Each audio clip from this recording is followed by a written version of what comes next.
इतना क्यों नाराज हो मुझ पर, यूं मत डांटो अब्बू जी।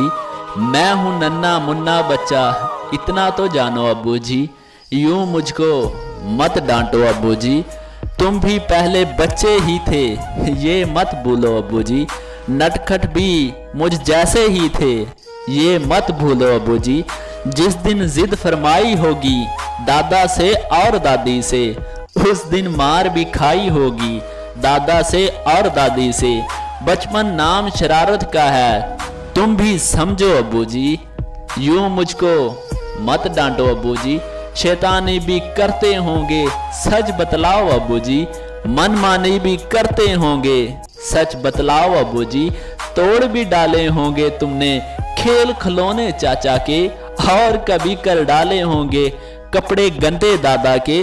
सारी बातें याद करो फिर मुझको देखो अब्बू जी। यूं मुझको मत डांटो अब्बू जी।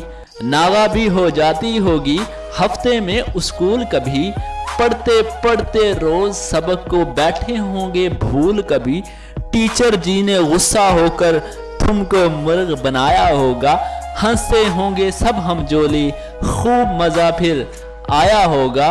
जो कुछ मुझसे भूल हुई माफ भी कर दो अब्बू जी। यूं मुझको मत डांटो अब्बू जी, यूं मुझको मत डांटो अब्बू जी।